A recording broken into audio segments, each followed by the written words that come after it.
Bom, bom dia a todos vocês que estão aqui. Nossa reunião mais uma vez aqui no Departamento de Tocoginecologia, trazendo a nossa professora, amiga, colega de trabalho, professora Renata Azevedo, que é professora associada do Departamento de Psiquiatria e uma intensa colaboradora com o nosso departamento aqui, né, em vários ambulatórios, segmento de várias pacientes conosco, que hoje vai falar para a gente sobre a abordagem de transtornos mentais na gestação e puerpério.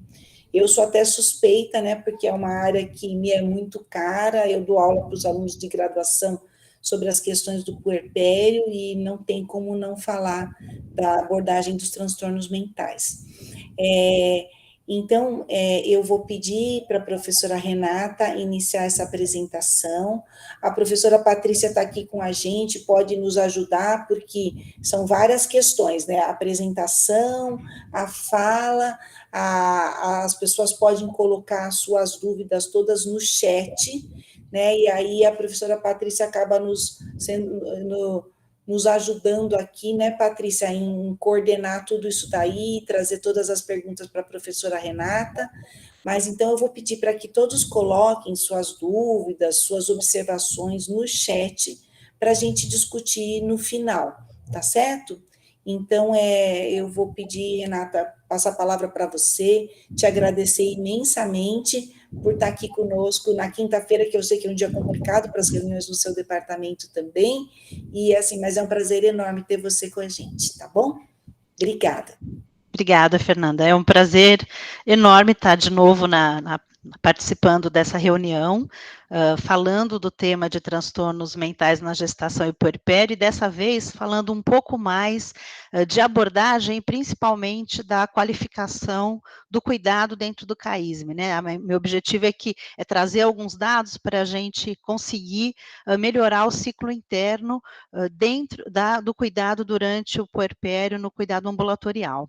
Então, é um prazer estar aqui. Eu tenho cada vez mais pés no CAISM, né? Participo de 2 ambulatórios atualmente, o de violência sexual na quinta-feira à tarde, que eu já participo há muitos anos, há mais de 10, e o de transtornos mentais na gestação, no PNE, que eu iniciou com a Elisa e o trabalho de mestrado dela, e que eu dei continuidade e agora se transformou numa atividade, ambas, né, atividades formais da residência em psiquiatria e da formação do psiquiatra. E a minha proposta é que a gente consiga não apenas qualificar cada vez mais o psiquiatra para cuidar de mulheres no período gestacional, mas também, e talvez principalmente, o obstetra, para estar atento e conseguir abordar os principais transtornos mentais na gestação, porque, sem dúvida nenhuma, é ele que é o principal cuidador nesse momento.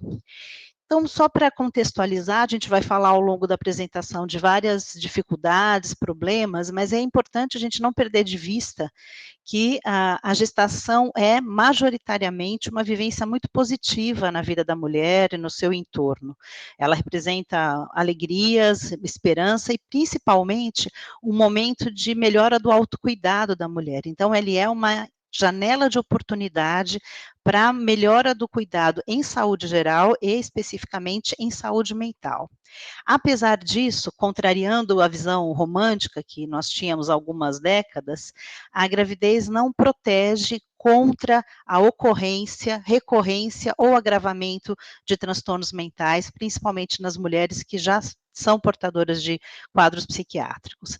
Então, a gente precisa estar atento para sabendo que um subgrupo de mulheres estarão mais vulneráveis. E os transtornos mentais no puerpério, variando um pouco com a população estudada, podem atingir até 1 em cada 4 mulheres, em torno de 25%, ou seja, uma prevalência muitíssimo importante.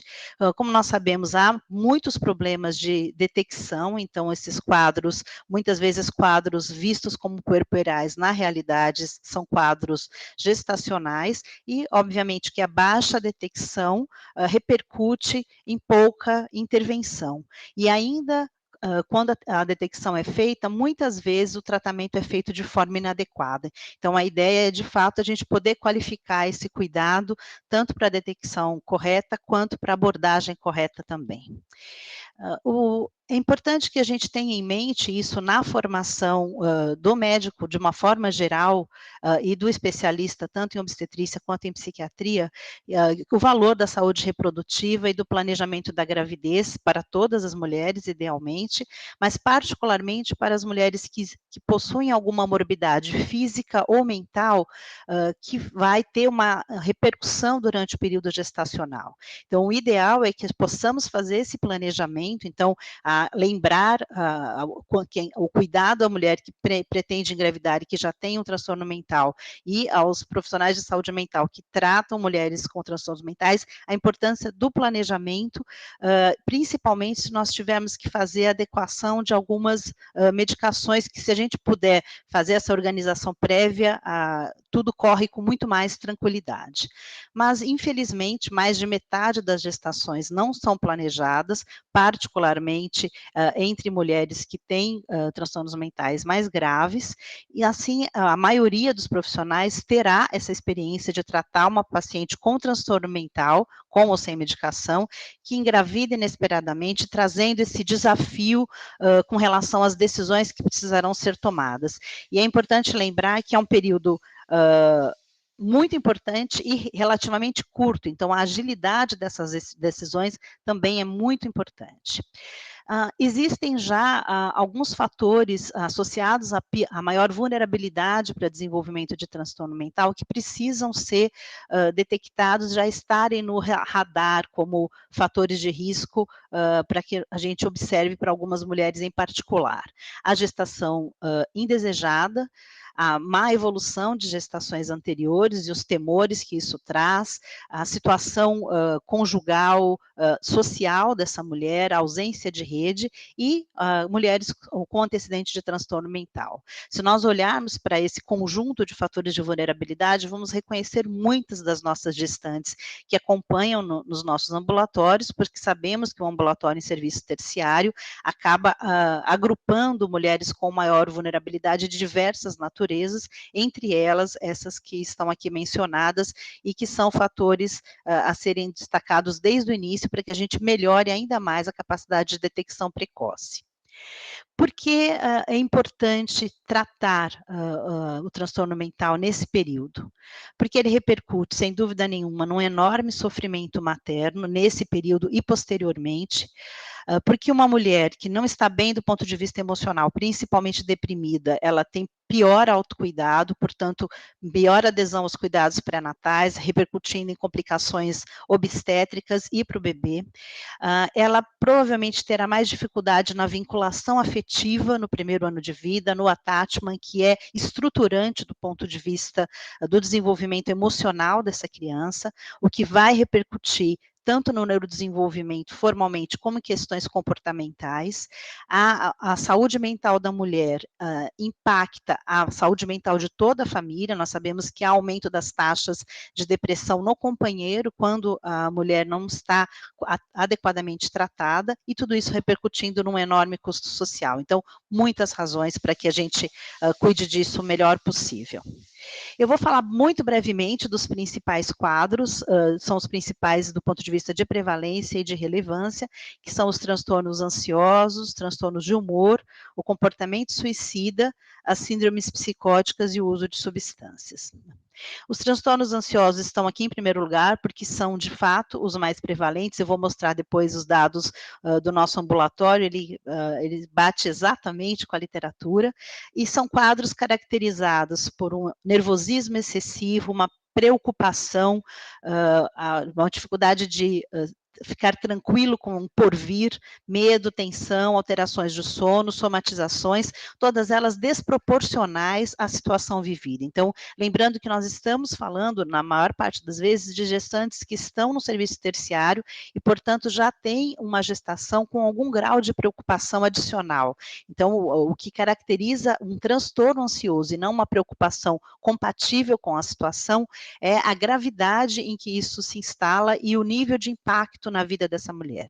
Os principais quadros são os transtornos de pânico, as crises agudas e inesperadas, a ansiedade generalizada, que é aquela tensão constante com relação à preocupação com o futuro, os quadros de transtorno obsessivo compulsivo, que são menos prevalentes, mas mais graves, reações a eventos de vida, quadros dissociativos, os somatoformes, que às vezes trazem muita confusão para o estabelecimento diagnóstico de sintomas da gravidez e de problemas de gravidez, os quadros fóbicos e um quadro especificamente que não está na CID como tal, mas que tem sido cada vez mais descrito, que são as chamadas tocofobias, ou as fobias relacionadas especificamente à gestação e ao momento do parto. Muitas mulheres têm muitos temores e que precisam de orientação e reasseguramento para tranquilização. No trabalho que foi orientado pelo professor Rodolfo, da orientanda Verônica, que nós fizemos um primeiro piloto de levantamento transversal de detecção de transtornos mentais dentro da população de pré-natal do CAISM, a prevalência de ansiedade foi de 40%, ou seja, acima da média da população e de outras situações e contextos. O segundo grupo mais prevalente são os transtornos de humor, e aqui eu destaco o episódio depressivo, o transtorno depressivo, que é quando você tem a depressão com recorrência de pelo menos 3 episódios anteriores, e o transtorno afetivo bipolar, que é a alternância entre períodos de mania, depressão e períodos de eutimia ou de normalidade. Eu vou destacar a depressão, porque é sem dúvida nenhuma o quadro mais importante, caracterizada principalmente por anedonia ou a incapacidade de experienciar prazer naquele momento de vida ou nas atividades, tristeza, desesperança, ideias de culpa, diminuição de autoestima, um cansaço exagerado, alguns sintomas cognitivos, como diminuição de concentração e de atenção, o despertar precoce, que é bastante típico da depressão, e uma lentificação psicomotora. Esses quadros são bastante prevalentes na gravidez, muitos deles são prévios à gravidez e não vinham bem cuidados e se agravam no período gravídico, e alguns deles são detectados no puerpério, mesmo porque a mulher às vezes se sente menos constrangida em fazer essa queixa no puerpério, porque às vezes durante a gestação ela se sente muito inibida de fazer uma queixa e não dizer que está muito feliz com esse período e se sentir muito culpada por vezes. Nesse mesmo levantamento que eu mencionei, utilizando 2 instrumentos diferentes, a taxa de detecção de depressão foi de 25%, usando um instrumento de rastreio que é mais amplo e um instrumento mais específico, que é a escala de Edinburgh, que era usada mais para quadros puerperais, mas já hoje está sendo usada também para gestação, 35%, ou seja, 1 em cada 3 gestantes. A detecção é um ponto muito importante, existem vários instrumentos de rastreio, aqui de um lado a escala de Edinburgh de depressão pós-natal e que pode ser usado durante a gestação, e o PHQ, que também é uma escala de rastreio bastante utilizada, e aqui eu destaco para vocês o SRQ20, que foi objeto de trabalho da Gabriela, que agora é psicóloga no CAISM, também orientada pelo Rodolfo, em que ela usou um instrumento de rastreio de transtornos mentais comuns, e numa pós-análise, comparando com os instrumentos utilizados anteriormente, observou que um único instrumento teria a capacidade de detecção, com 3 diferentes pontos de corte, de sintomas ansiosos, sintomas depressivos e comportamento suicida. Então, isso já é um facilitador bastante grande para a rotina clínica, porque nós sabemos que é difícil incluir mais uma pergunta, mais um instrumento na análise do pré-natal, que já tem tantas demandas. Então, a ideia é usar um instrumento de mais fácil acesso e talvez até no futuro, quem sabe, enxugar ainda mais para que ele seja mais específico para esse período. O comportamento suicida é um tema tabu na sociedade como um todo e particularmente tabu durante a gestação.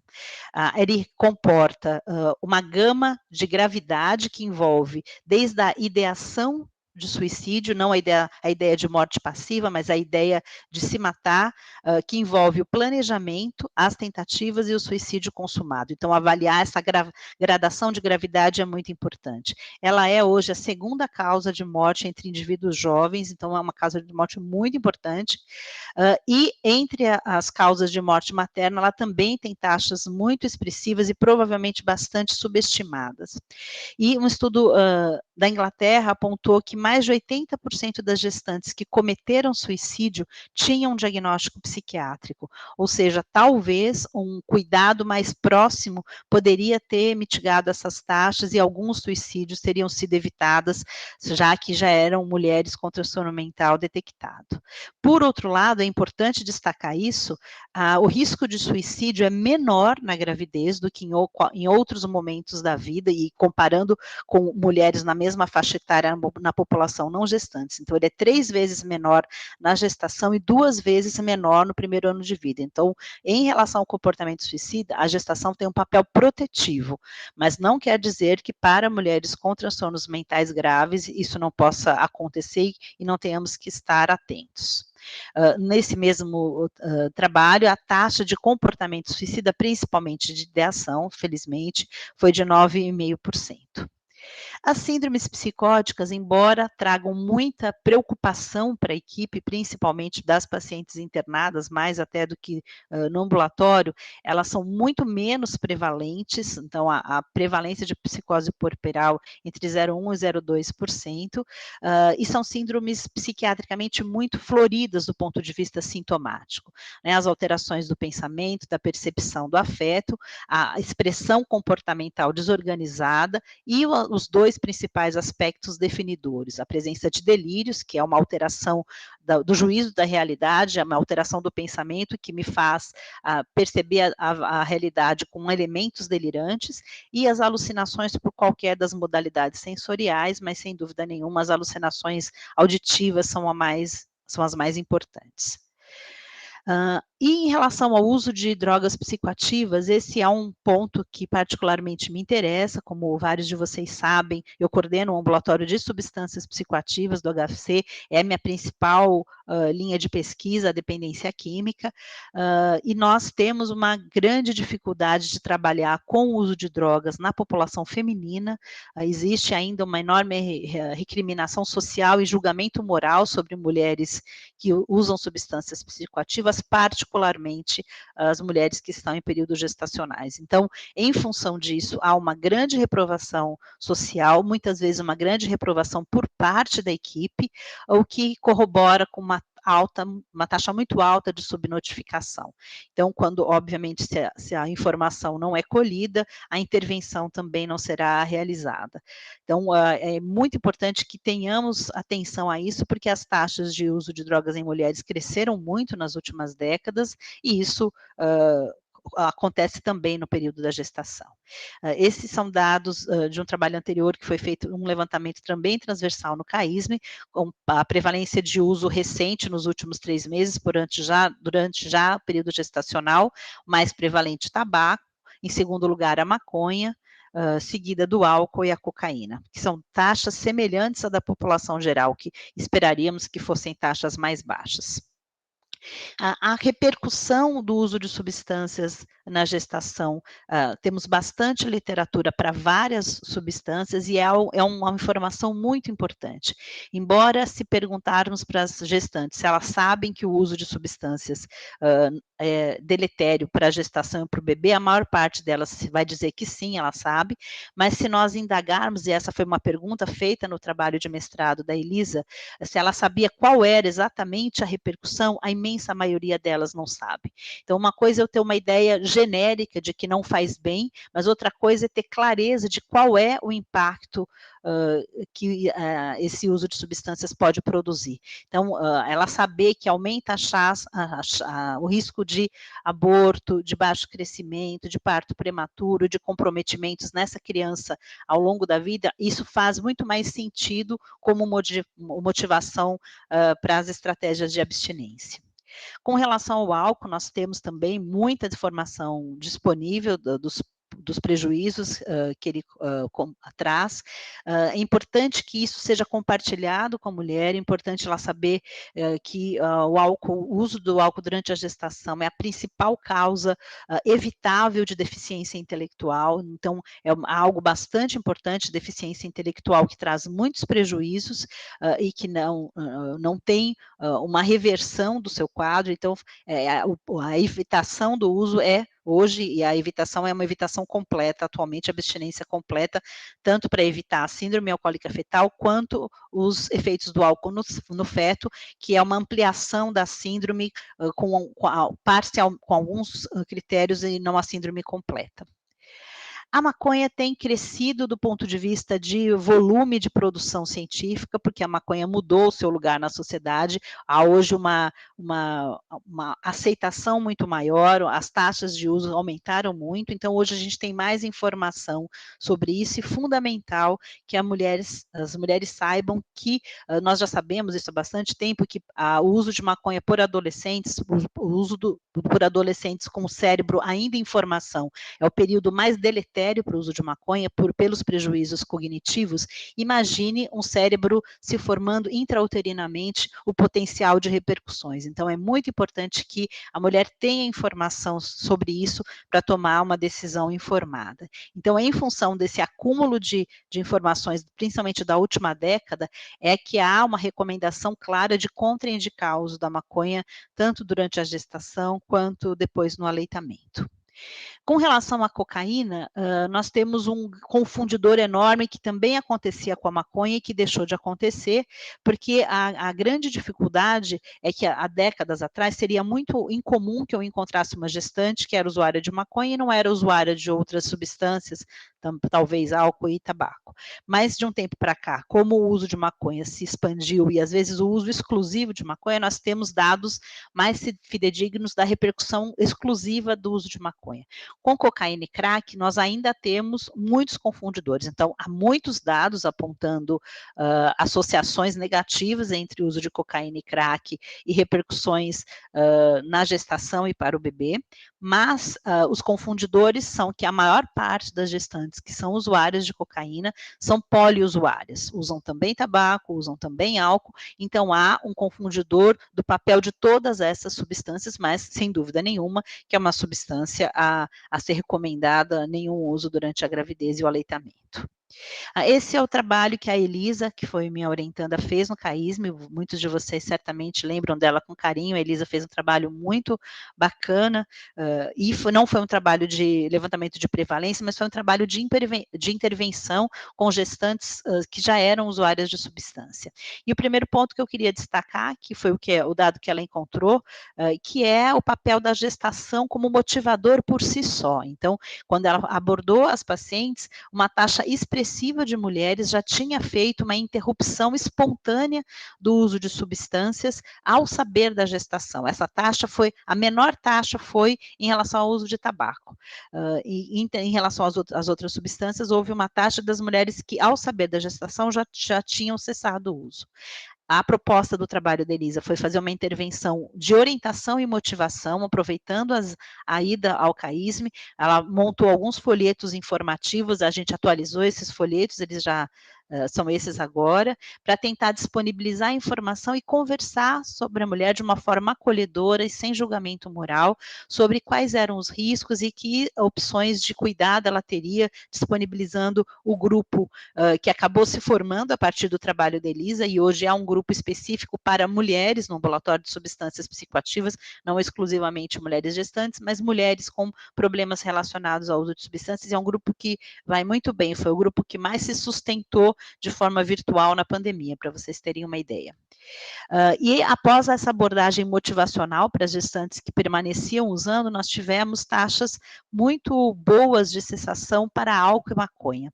Tivemos taxas menos boas para cocaína, embora tenha havido uma taxa de cessação, mas ela não foi significativa do ponto de vista estatístico, e com relação ao tabaco foram os nossos piores resultados. Nós tivemos uma redução no número de cigarros, mas não no número de tabagistas. Então, o cigarro, de fato, tem a sua peculiaridade Lembrando hoje que nós temos uma novidade no mercado de cigarros, que é o uso de cigarros eletrônicos, e que tem a mesma lógica e que deve ser cessado da mesma forma.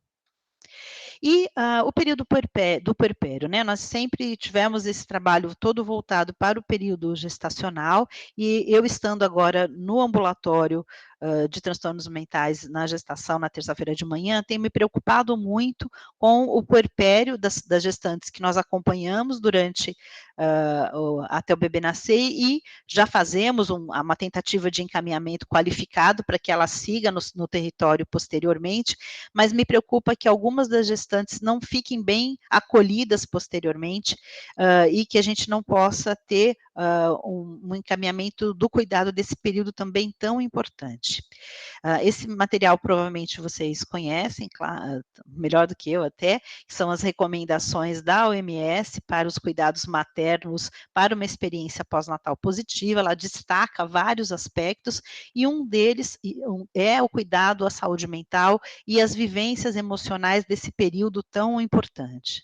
Então, alguns sentimentos que são bastante frequentes no período pós-natal, como a preocupação, tristeza, solidão, exaustão, alteração no padrão de sono, a insegurança sobre o seu novo papel, sobre a sua capacidade de ser uma boa mãe, os ajustes às mudanças físicas no relacionamento conjugal, familiar, com os outros filhos, a vinculação com o bebê. Todos esses sentimentos são sentimentos bastante frequentes, não representam transtornos mentais, mas representam sofrimento, e que podem ser discutidos ao longo do pré-natal, para que a paciente se sinta mais preparada para lidar com esses sentimentos, esperando que alguns deles possam acontecer, são compreensíveis, e a maior parte deles será autolimitado, e, se bem conduzido, o puerpério transcorrerá com maior tranquilidade. Uma paciente em que isso nunca foi conversado e é pega de surpresa por esses sentimentos, muitas vezes se desespera, e trazendo uma série de consequências bastante nocivas para esse período.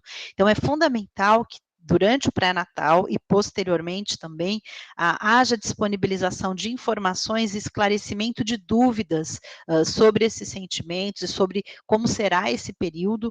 Muitas mulheres se surpreendem com o cansaço e com o que vem, se sentem não avisadas sobre isso, então é importante que isso seja conversado durante o pré-natal, para evitar um peso durante o período puerperal. A importância das intervenções psicossociais, de psicoeducação, grupos de pares para desenvolver estratégias de enfrentamento.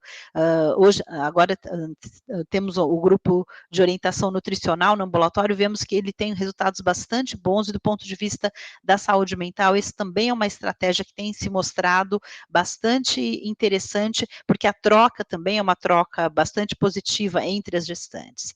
E, cada vez mais, podermos lançar mão de material informativo, digital, inclusive, e apoio online, para disponibilizar informações de qualidade e atualizadas, e que vão de encontro às necessidades das mulheres. Mas nós sabemos que isso nem sempre é simples, né? As dificuldades na vida real, felizmente, essas dificuldades são muito menores no CAISM. A gente tem uma estrutura de equipe muito qualificada, é um paraíso para trabalhar. Eu falo isso muito com os nossos residentes do ponto de vista de recursos em saúde mental.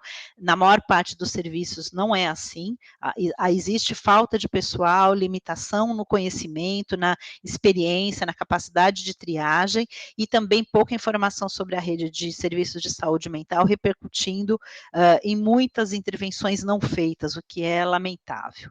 E isso acaba levando a uma baixíssima taxa de detecção dos quadros gestacionais e puerperais, cuidados muito ineficazes por vezes. Então, muitas vezes as mulheres, ainda que tratadas, acabam sendo tratadas de uma forma pouco adequada. Frequentemente, quando é necessário o uso de psicofármacos, é feito um tratamento em subdose. Então, diante da insegurança do prescritor, ele acaba subtratando, meio tratando, e de fato não tratando, né? E também a falta de informação sobre a eficácia das abordagens não farmacológicas, principalmente as psicoterápicas, atividade física, relaxamento, meditação, mindfulness, uma série de técnicas que deveriam ser mais disponibilizadas, porque dá conta de boa parte dos quadros, principalmente os quadros não graves. Algo que traz muita insegurança ainda é o uso de psicofármacos na gestação e aleitamento. Embora haja muita informação disponível, ainda é um elemento que traz muita insegurança para os profissionais, principalmente os profissionais médicos. Sem dúvida nenhuma, há limitações nos nossos dados, porque, obviamente, por razões éticas, nós não fazemos pesquisas para testagem de drogas durante o período gestacional, então o que nós temos é um acúmulo de informações e de estudos observacionais, mas a maior parte dos dados, e já há um conjunto de dados bastante grandes para nos deixarem tranquilos de que o risco do ponto de vista obstétrico é relativamente baixo, mas há sim alguns riscos para o bebê. Então, alguns cuidados gerais são importantes, evitar os medicamentos, principalmente no primeiro trimestre. Se a gestação é descoberta após a 9ª semana, o período mais crítico para a teratogênese, porque às vezes há um apavoramento pela medicação que vinha sendo tomada. Se possível, usar a menor dose possível, mas não subdose, de medicamentos bem documentados, ou seja, quando a gente fala de fármacos na gestação, em geral, os mais antigos são os mais seguros, porque nós já temos um tempo grande de observação e de volume de dados, e preferencialmente evitando a polifarmácia, usando monoterapia. Mas na maior parte das vezes, principalmente para os transtornos mentais moderados a grave, o risco de recaída e de recorrência é maior do que o risco do uso de psicofármacos. E sem dúvida nenhuma, por ser algo que traz muita insegurança, deve ser uma decisão compartilhada entre a paciente, seu companheiro ou companheira, o profissional de saúde mental, o obstetra e o pediatra sobre as decisões em relação a risco e benefício, mas com bastante agilidade, porque nós temos um tempo curto para tomar essas decisões. Esse aqui é um decálogo, são 10 orientações breves, esse artigo é um guia prático sobre o uso de psicofármacos durante a gestação e lactação, um artigo bastante interessante, muito prático, e que ele destaca alguns pontos, né? Principalmente detectar o quadro e avaliar a sua gravidade, avaliar riscos maiores, como o risco de automedicação, automutilação, risco de suicídio e hospitalização, que são indicadores de gravidade, qual é o período da gestação, que isso também opera no nosso processo decisório, se a paciente tem informações e provê-la de informações sobre segurança, se outros familiares devem participar dessa decisão, porque às vezes nós orientamos a paciente, ela chega em casa a toda uma contrariedade sobre o que ela deve fazer, e a paciente fica muito confusa sobre isso, então trazer o familiar para a tomada de decisão, avaliar na história farmacológica se ela já teve uma boa resposta anterior, se essa é uma droga possível de ser reutilizada,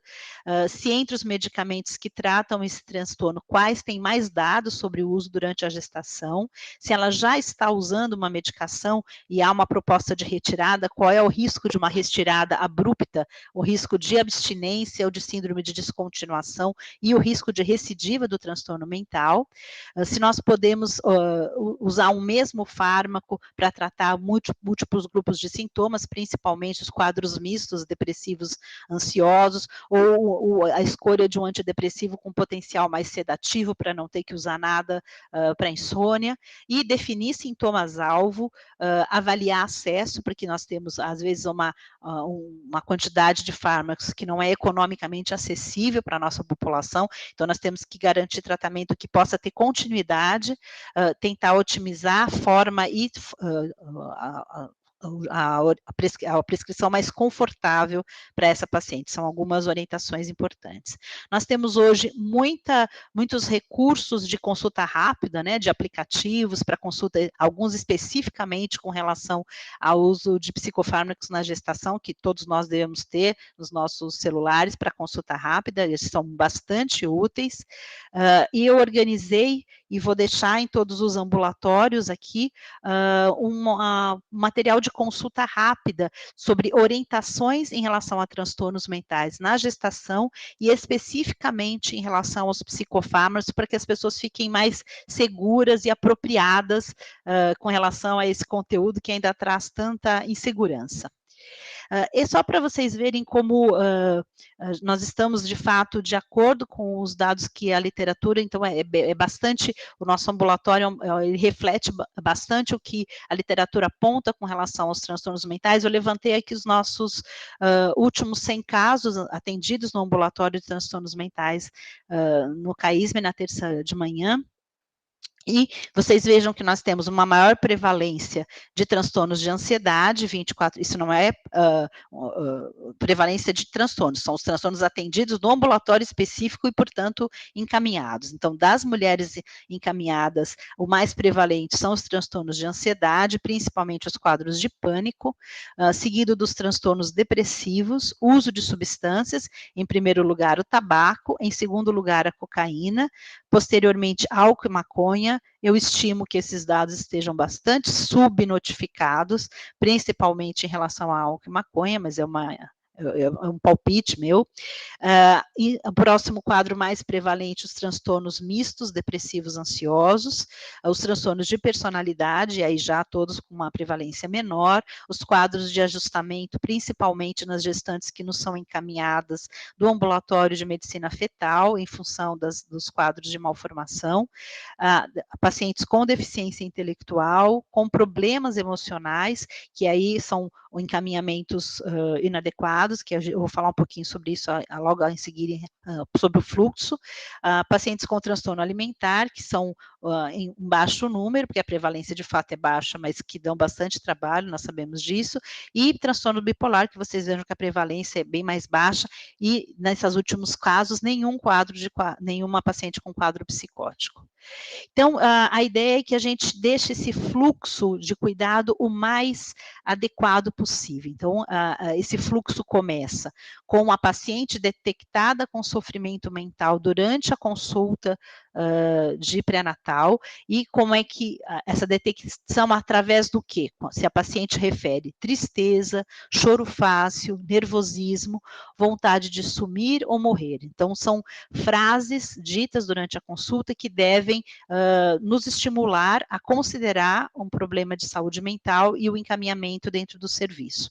Além disso, a presença do uso de substâncias psicoativas, qualquer uma delas, ou pacientes que já têm um diagnóstico de transtorno mental. Então, esse é o nosso filtro de entrada. Na detecção disso, que vai ser feita durante as consultas de pré-natal, pelos residentes e supervisores, na revisão de parto, ou pela consultoria psiquiátrica, quando ela é chamada nas enfermarias, idealmente essas pacientes deverão ser encaminhadas para a psicologia. A única exceção é se essa paciente já faz uso de psicofármaco. Então, essa é uma pergunta a ser feita. Se elas já estão usando um psicofármaco, que a gente precisa avaliar risco e talvez escolher um psicofármaco mais adequado, ela deve ser encaminhada para agendada no ambulatório de saúde mental na gravidez, o PNE na terça-feira de manhã, em que passam os R3 de psiquiatria e a partir agora de março também os R2 de GO. Estou muito feliz que nós possamos formar agora gerações de obstetras que vão participar do atendimento em saúde mental, da prescrição, da discussão de caso, e nós teremos esse fluxo com a psicologia. Então, a psicologia deve ser a porta de entrada das mulheres detectadas com sofrimento mental, à exceção das situações que envolvem o uso já atual de psicofármaco, que nós teremos esse fluxo contínuo e retroalimentação de nós para eles, e eles também poderão nos encaminhar quando julgarem que existe uma necessidade do ponto de vista de transtorno mental, a mesma lógica com as assistentes sociais, que também têm uma ótima capacidade de detecção de sofrimento mental e de sofrimento com maior gravidade. Então, a ideia é que a gente torne esse fluxo mais ágil, primeiro para evitar encaminhamentos inadequados, o que às vezes acontece, quadros mais leves e que seriam claramente resolvidos pela psicologia e acabam usando uma vaga desnecessária nessa área de transtornos mentais, porque nós temos apenas um ambulatório, e nós temos algo que me preocupa, uma taxa de 10% de falta na primeira consulta. E a minha impressão é que provavelmente parte disso se deva a um encaminhamento inadequado ou uma forma de encaminhar inadequada. Então, a minha ideia é que a gente melhore esse fluxo para que eu tenha menos faltas e que a gente possa abrir, a partir de março, uma vaga também de puerpério, principalmente para as pacientes que a gente já está acompanhando e tem maior gravidade. Eu vou deixar também esse fluxo em todos os ambulatórios de pré-natal para que vocês possam acessar com facilidade. Quero fazer aqui um agradecimento público, esse trabalho tem crescido pela colaboração de muitas pessoas e faz muita diferença, particularmente no ambulatório de transtornos mentais na gestação da Patrícia e do Belmiro, que estão comigo toda terça-feira discutindo os casos e que me ajudam também a melhorar meu conhecimento obstétrico sobre as situações, para que a gente possa fazer o cuidado melhor.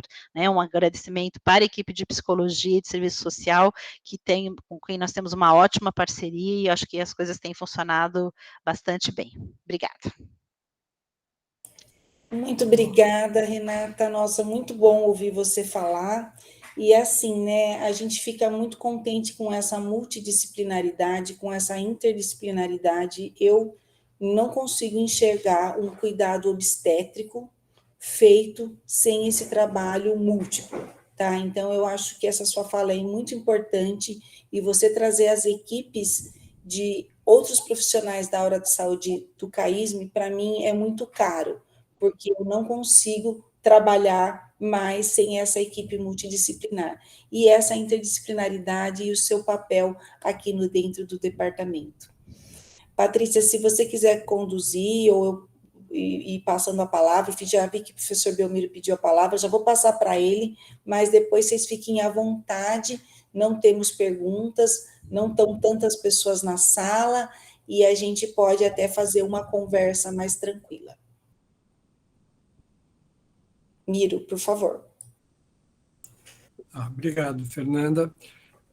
Queria cumprimentar a doutora Renata, foi excelente a fala da Renata, porque a gente que convive no dia a dia com ela vê o quanto é importante o conhecimento que ela nos traz sobre essa questão da saúde mental na gestação, e agora a gente estendendo um pouco mais para o puerpério, porque aqueles sinais de alerta que são muitas vezes a porta de entrada, o que nos chama atenção, muitas vezes foi confundido com isso é normal na gravidez, daqui a um pouco passa, e na verdade aquela tristeza, aquela situação não é tão fisiológico, não, aquilo pode já ser realmente sintoma de algum distúrbio, principalmente depressivo, e que no nosso ambulatório tem sido também conduzido pela equipe multiprofissional.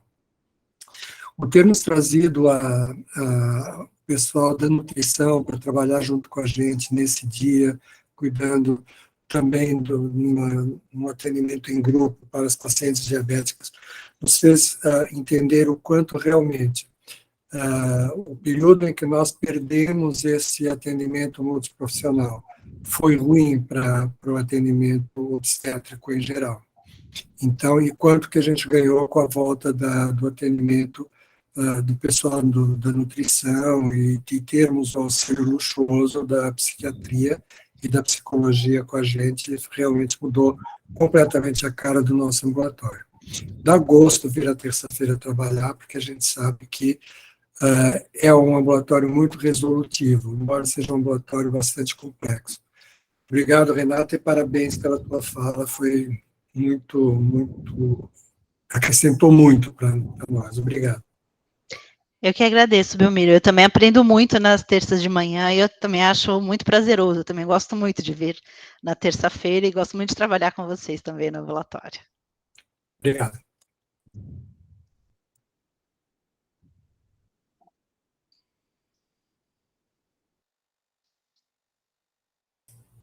Pode falar, Patrícia, você pode até conduzir, se quiser. Tá. Não, a gente vai conduzindo junto, professora. Eu queria parabenizar, né, a professora Renata. Eu compartilho da fala do Belmiro, eu acho que é um grande aprendizado, é um crescimento grande, e eu sempre brinco com ela, né, que ela está nos treinando muito e a gente está triando mais pacientes, a gente sempre fala, mas é muito interessante o resultado que a gente tem, né? A gente consegue, assim, nós já conseguimos muitas coisas juntos, né? Então, assim, eu acho que quando a gente faz um diagnóstico, a gente alerta alguma coisa como obstetra, o professor Belmiro, ou qualquer um dos colegas que encaminham, e de repente a gente vê o tratamento, vê o resultado, né? Vê, às vezes, até como a paciente aceita melhor a gestação, né? Porque a gente tem que pensar sempre, né? O querer e o planejar uma gestação é uma coisa que, às vezes, a mulher não dá tanto conta como será gestar, como será trazer essa criança para dentro daquele ambiente que ela já tem, que às vezes é meio conflitante, né? E fora todos os problemas psicossociais, até psiquiátricos que ela já tenha. Então, assim, eu sempre brinco, né? A paciente planeja no sofá de casa, mas ela não vai no psiquiatra ver se a medicação está adequada, né? Ela não vai ver com o clínico se ela mantém aquela medicação e como ela está clinicamente para engravidar. E a gente vê muito isso nas doenças mentais, né? Então, no uso de substâncias. E o que me preocupa muito, até era uma pergunta que eu queria, a professora Renata já falou nos slides dela, e como a gente tem alunos, a gente tem outros obstetras, e o que a gente vê muito no ambulatório? A paciente utiliza uma substância, qualquer medicação, né, para o controle da doença dela, da patologia que ela tem, e qualquer médico, não só a mulher, mas qualquer médico, suspende a medicação assim que ela engravidou. E algumas suspendem não, eu não preciso mais, porque agora eu consegui engravidar, né? Só que a patologia dela continua. E aí, quando ela chega para a gente, ela chega completamente descompensada. Então, eu queria um reforço da professora Renata para esse tipo. Então, se a gente tem no primeiro trimestre o pior, né, do teratogenicidade de algumas medicações, mas se ela já chega para a gente gestante, por que eu vou suspender? A embriogênese já foi. Então, eu queria que a professora Renata desse uma atenção, assim, para um clínico, para um aluno nosso que vai sair e ele vai atender no consultório dele. Então, o que ele faz? Qual que é a melhor conduta? Suspender, conversar com o nosso psiquiatra amigo, ou encaminhar e deixar a medicação para paciente. Então, eu queria, professora, que a senhora só reforçasse isso e a gente abre para perguntas, que tem várias já no chat. Muito obrigada. É, isso mesmo, essa é uma questão recorrente, o tirar rápida, tira, na dúvida tira, né? Primeiro, sem reconhecer que a piora do transtorno mental pode ser desastrosa para a gestação, em todos os sentidos, né? Do ponto de vista clínico e do ponto de vista de risco de morte mesmo. Outro aspecto é ter conhecimento minimamente de que são poucas as drogas, basicamente os estabilizadores de humor, que nós temos um risco maior, né? Então, a exceção de lítio e ácido valproico, que sim, se puderem ser trocados, é o mais seguro no início da gestação, todas as outras substâncias, e os benzodiazepínicos também no início a gente já visto, mas todas elas são relativamente seguras quando há um transtorno mental grave. Então, eu acho que o retirar abruptamente e facilitar uma descompensação do transtorno mental é muito mais deletério para a gestante, para esse bebê, do que a manutenção de fármacos, principalmente se a gente pensar na população que a gente segue, que usa as medicações disponíveis no SUS, a gente tem basicamente 2 antidepressivos e os 2 têm um bom nível de segurança. Então, o que a gente vê, a regra é a retirada, né? Então, isso acontece de uma forma quase irresponsável. As pessoas não estudam as medicações de risco e, na dúvida, tiram e a paciente não fica bem. Então, a regra é não retirar e, quando, na exceção dos estabilizadores de humor, tentar discutir com quem cuida o risco de recidiva e de troca. Né, e também não retirar abruptamente, porque a síndrome de descontinuação também é muito descompensadora da paciente. A mesma coisa no aleitamento. Se um bebê já foi submetido a uma medicação durante toda a gestação, por que retirar no aleitamento, ou por que contraindicar a amamentação. Não, isso não deve ser feito. Então, a gente tem alguns cuidados, de novo, os estabilizadores de humor, evitar ao máximo o uso de benzodiazepínicos, a sonolência, o bebê molinho, e hoje a gente tem um novo problema, que são as drogas Z, principalmente o Zolpidem, que tem sido prescrita de uma forma absolutamente irresponsável, que aparentemente pareciam drogas com baixo potencial de dependência. Nós temos visto um potencial de abuso enorme, né? Semana passada atendemos uma paciente no ambulatório de dependência usando 15 comprimidos por dia, durante o dia, então não é uma droga também isenta de risco, como parecia. Então, a gente tem que tentar usar o bom senso e discutir com o profissional quando houver insegurança, mas na insegurança, não descompensar a mulher. Eu acho que esse é um ponto importante. Perfeito, professora Renata, muito obrigada. O professor Belmiro levantou a mão. Renata, deixa aproveitar que você falou do Zolpidem. Recentemente eu ouvi um comentário que gostaria de ter te perguntado no ambulatório, mas acabou passando.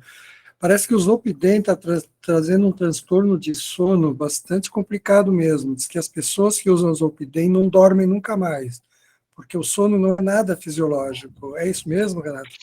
O Zolpidem tem vários problemas. Ele é um indutor curto, então as pessoas que se acostumam a dormir com o Zolpidem, depois acham que o adormecimento normal, que é aquele que às vezes você demora um pouquinho, porque está um pouco mais preocupado com alguma coisa, absolutamente razoável, ou você adormecer, acordar, olhar o relógio, virar para o lado, demorar 5 minutos para dormir de novo, sono normal, as pessoas perdem o parâmetro do que é o dormir normal, porque se acostumam com o parâmetro do sono do remédio, que é a orientação do Zolpidem a tomar na cama sem estímulo, porque vocês devem ter visto, isso apareceu bastante na mídia, pessoas que tomaram o Zolpidem e não deitaram, foram fazer outras coisas e fizeram coisas quase como um sonambulismo e com um blackout de memória.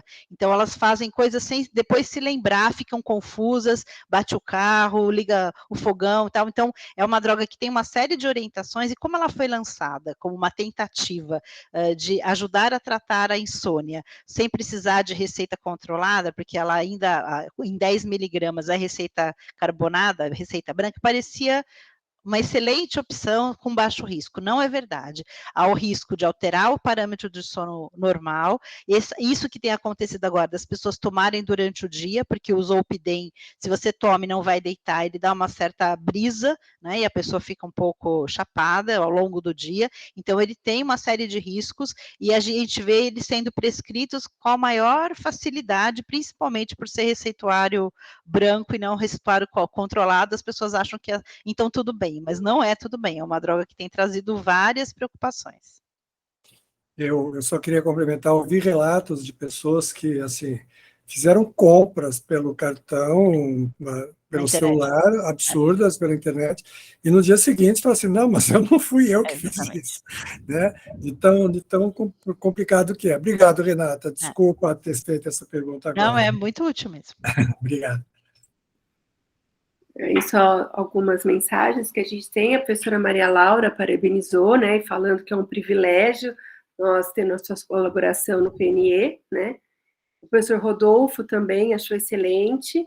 Isso precisa chegar também na atenção primária, né, pelo trabalho, todas as recomendações, mas aí, se você quiser comentar alguma coisa, Renata, também, de todo o trabalho que vocês fizeram, todas as recomendações, se vai ter alguma, se é só no CAISM, ou se já vai ter alguma repercussão para as UBSs, algum planejamento de também a rede começar a ter. Então, se você quiser comentar alguma coisa, fazendo um favor, professora.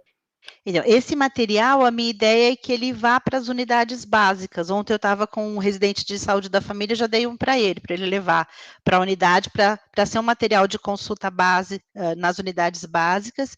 Uma coisa que eu considerei, conversei isso com a Patrícia Belmiro, queria ver se vocês acham viável, é no plantão de orientação que o CAISM faz para atenção primária, ter um dia que possa ser dirigido a questões de transtornos mentais na atenção primária, primária, para qualificar também, né? Eu me disponho a participar um dia para a gente tentar agrupar casos, principalmente, eu sei que vai ser manejo de psicofármaco nas gestantes e principalmente de tabagismo, porque as pessoas têm muita insegurança com relação ao cuidado ao tabagismo, e nós sabemos que parar de fumar na gestação e no aleitamento é muito custo efetivo, é das medidas mais custo efetivas que a gente pode ter em saúde, não expor esse bebê as 4.000 substâncias tóxicas do cigarro, né? Então, e as pessoas têm muita dificuldade de trabalhar com as gestantes tabagistas e das intervenções que podem ser feitas, trabalhar a reposição de nicotina. Então, eu gostaria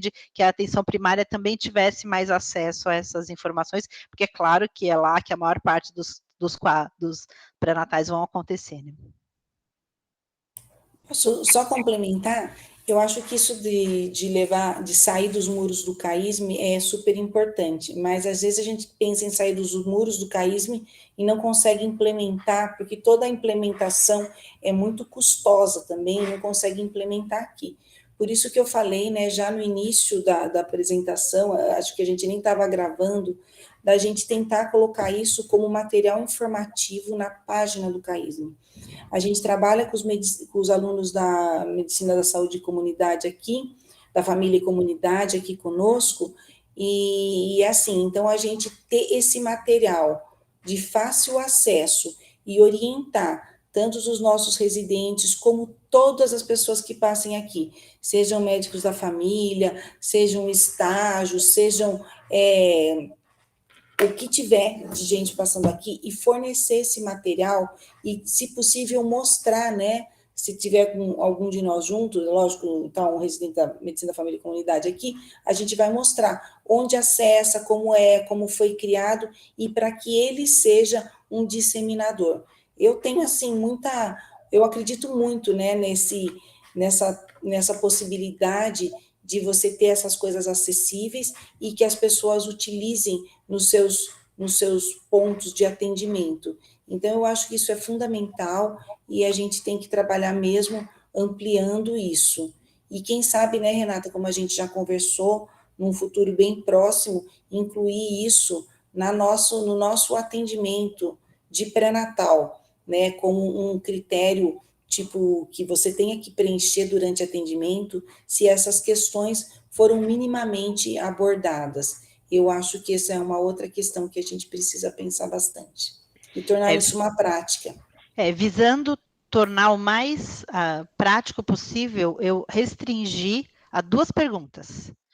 Tem sofrimento mental, usa psicofármaco, só isso, né? Já está bastante bom para o encaminhamento. Não quer dizer que o obstetra não tem que ser empático, ouvir as queixas, orientar, porque boa parte das inseguranças são inseguranças que podem ser esclarecidas com informações, principalmente nas gestantes de primeira viagem, ou as que têm patologias que estão com muito medo, ou as que tiveram abortos de repetição. Então, informação, às vezes elas só precisam ouvir mais uma vez que as coisas estão sob controle, que estão bem, e que ela está sendo cuidada. Então, isso não quero de jeito nenhum tirar do obstetra o seu papel como principal apoio emocional, inclusive, dessa gestante, né? Eu não quero transferir esse cuidado, eu só quero melhorar a capacidade de detecção dos transtornos que vão precisar de encaminhamento e ampliação do cuidado.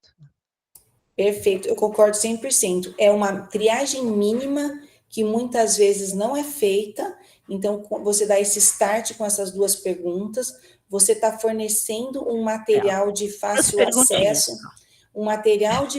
acesso, que pode ser usado aqui por todos, e a gente tem que disseminar para que isso se amplie, e eu tenho esse sonho sempre, vai para as unidades básicas de saúde onde a gente atende, a partir daí vai para as outras, a partir daí vai para a prefeitura, e aí vai para o Hospital de Sumaré, e a gente vai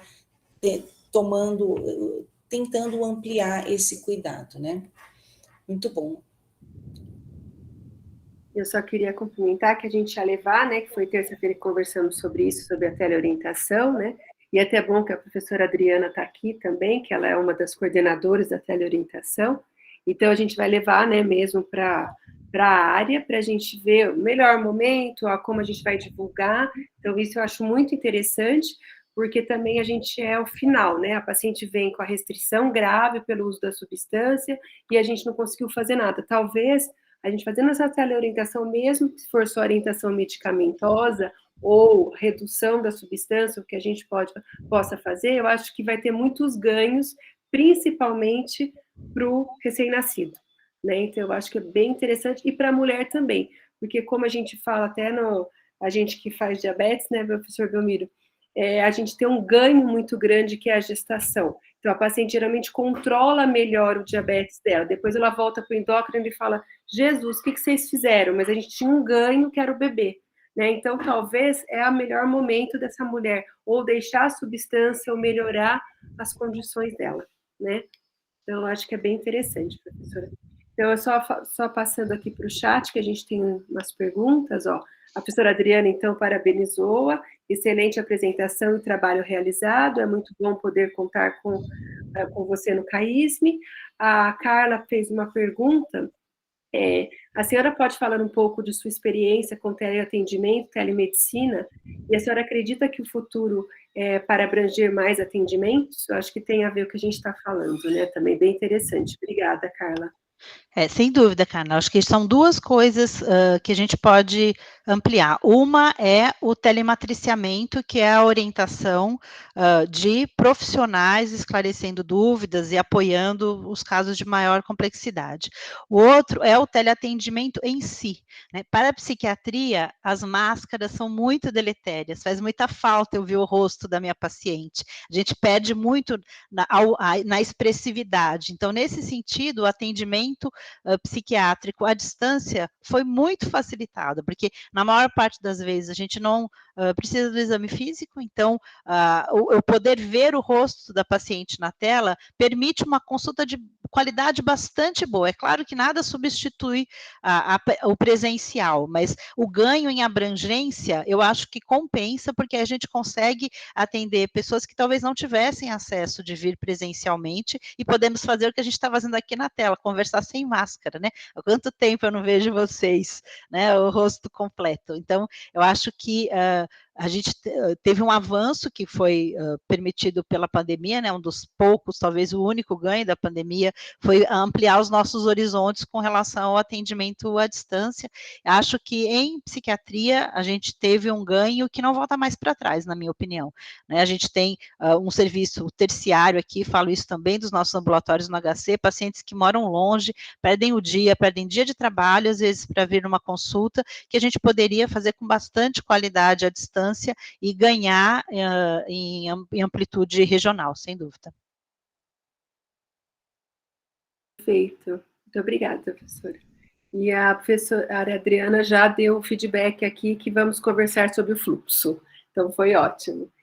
Aí a Andressa também pôs excelente aula. Foi um prazer participar desse projeto e poder contar com assessoria e assistência. Gabi, psicóloga. E a Carla agradeceu a resposta, né? Que foi muito abrangente. Muito obrigada, professora. Temos alguma mais pergunta? Professora Fernanda? Acho que não, assim, acho que foi tudo muito excelente. Renata, faz um fechamento para a gente. Tá bom. Um fechamento final aí. Mensagem final. Então, acho que a mensagem final é que a gente tem o privilégio de participar da vida da mulher num momento absolutamente especial, né? Que ela está gerando vida, é especial para ela, e é especial para esse bebê que vem para a família, e especial para nós como equipe, porque eu acho que é um tempo curto, mas um tempo absolutamente transformador da vida de todos nós. Então, eu acho que poder cuidar o melhor possível desse momento e agregar ao cuidado de excelência que é feito no CAISM para as questões clínicas. A questão da saúde mental, eu acho que isso é um diferencial enorme para as nossas pacientes e um diferencial enorme na cultura de formação formação dos nossos médicos e residentes e pós-graduandos que saem daqui valorizando isso e que não vão achar um peso tratar uma gestante com problemas de saúde mental, mas vão se sentir capacitados para cuidar e vão ver o quanto que isso é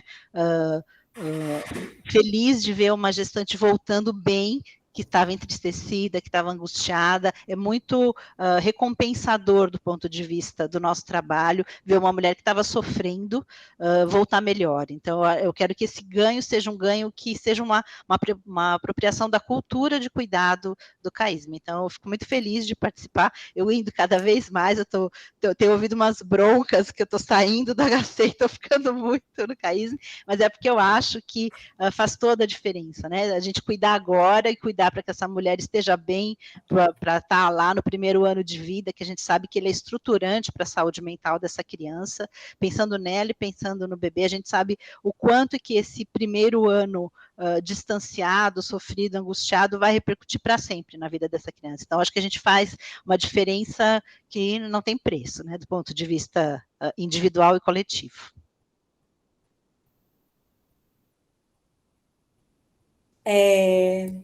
Obrigada, Renata.